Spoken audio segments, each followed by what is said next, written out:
जय श्री कृष्णा। मैं आचार्य ज्योति स्वागत करती हूँ आप सभी का वैदिक एस्ट्रो केंद्र में।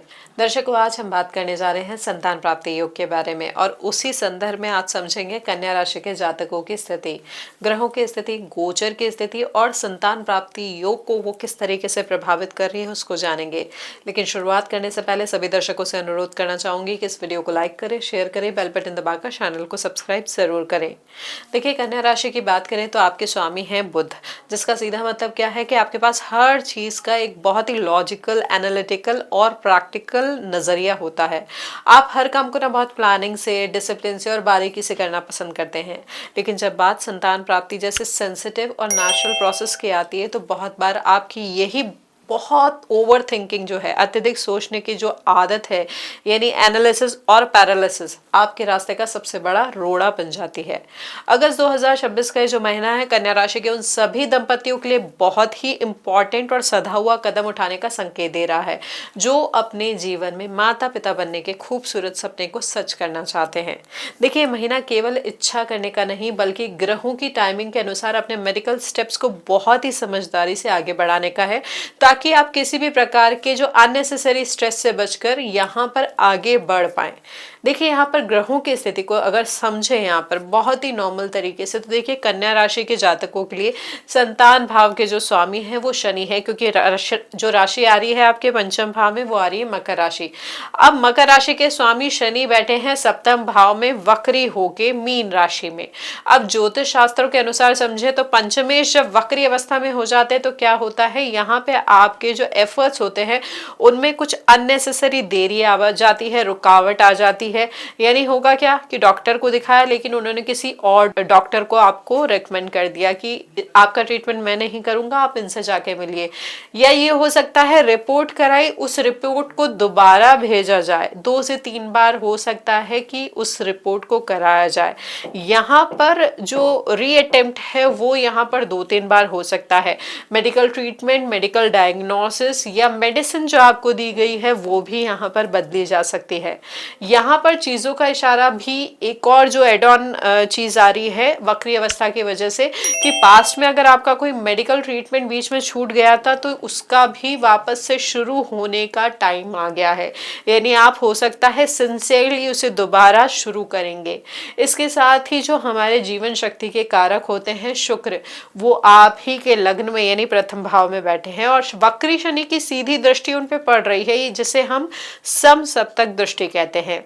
यहाँ पर क्या हो रहा है कि आपका शरीर नॉर्मल से ज्यादा लेथार्जी फील कर रहा है, वीकनेस, आलस्य जिसे हम कह सकते हैं।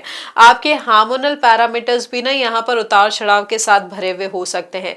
लेकिन इस शुरुआती खिंचाव के बीच निराश होने की रत्ती भर भी आवश्यकता नहीं है आपको, क्योंकि इस महीने आपके 11वें भाव में यानी कर्क राशि में सूर्य और उच्च के गुरु की युति हो रही है और साथ ही में 4 से 5 तारीख के बाद बुध भी यहाँ पर, लग्नेश भी यहाँ पर इस कंजंक्शन को ज्वाइन कर लेंगे। देखिए, 11वां भाव होता है इच्छाओं की पूर्ति का स्थान। यहाँ पर ये जो योग है बहुत ही महत्वपूर्ण है, यानी बहुत ही पॉजिटिव रिजल्ट आप एक्सपेक्ट कर सकते हैं इस महीने।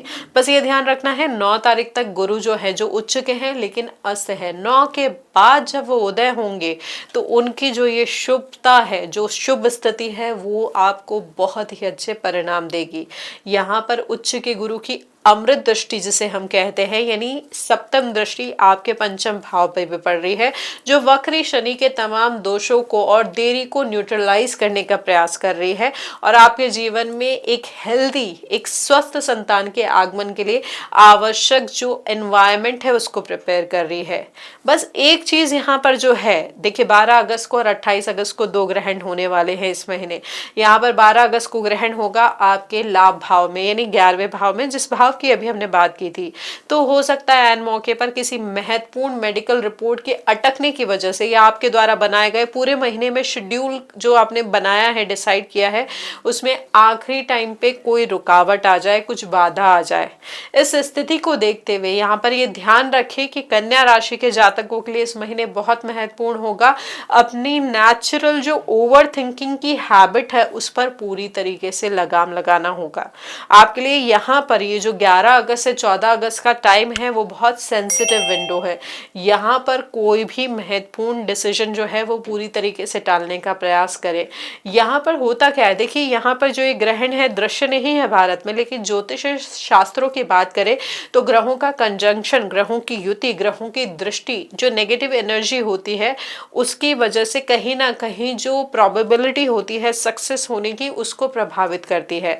और साथ ही आपको सावधानी ये रखनी होगी 11 अगस्त से 14 अगस्त के बीच का जो टाइम है, आपको बस यही ध्यान रखना है ये जो ग्रहण के समय सेंसिटिव एनर्जी होगी, तब यहाँ पे कोई मेजर डिसीजन संतान प्राप्ति के संदर्भ में, चाहे किसी डॉक्टर से मिलना हो, रिपोर्ट्स का फाइनल जो डिस्कशन हो, नए मेडिकल ट्रीटमेंट की शुरुआत या फिर कोई मेजर मेडिकल प्रोसीजर, उसको थोड़ा सा टालने का प्रयास करें, क्योंकि यहाँ पर जो नेगेटिव एनर्जीज होती हैं वो प्रोबेबिलिटी ऑफ सक्सेस को अफेक्ट करती है।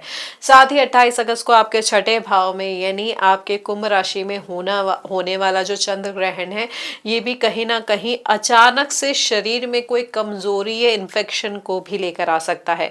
इसलिए महीने के जो लास्ट वीक है उसमें अपने खाने पीने पे, साफ सफाई पे और यहाँ पर जो शुद्धता है पानी की और खान पान की, उसके लिए बहुत स्ट्रिक्ट रहना है और खुद को ना मानसिक रूप से ना क्रिटिकल सेल्फ क्रिटिसिज्म मोड जिसे हम कहते हैं ना, उसमें जाना बंद करना है। अपने आप को कमतर करना बंद करना है, अपने आप को कम आंकना बंद करना है, अपने कॉन्फिडेंस को बढ़ाने का प्रयास करें, अपनी वाइटलिटी जिसे हम कहते हैं ना आत्मबल, मैं मजबूत हूँ ऐसे भाव को रखे, मैं कमजोर हूँ, मेरे शरीर में ये प्रॉब्लम है, मैं ऐसे परेशान रहता हूँ, ये वाली बातें कोशिश करें आपके मन में ना आए।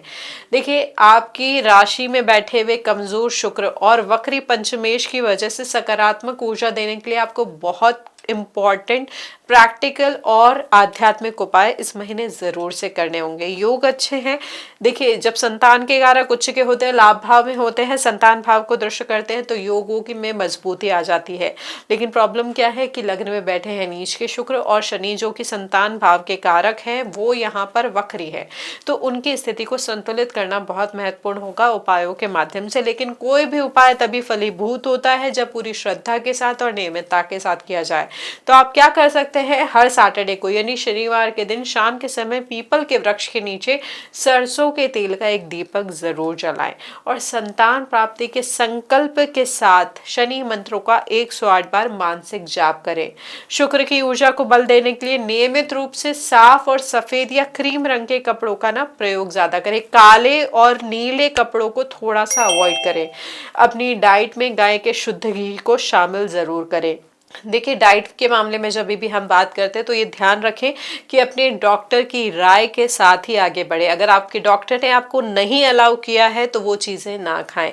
इसके साथ ही 11वें भाव के जो गुरु है उनको सक्रिय करने के लिए गुरुवार के दिन किसी भी ज़रूरतमंद विद्यार्थी को यानी स्टूडेंट को एजुकेशन से रिलेटेड जो भी चीज़ की रिक्वायरमेंट है या जो भी खर्चा है उसको उठाने का प्रयास करें।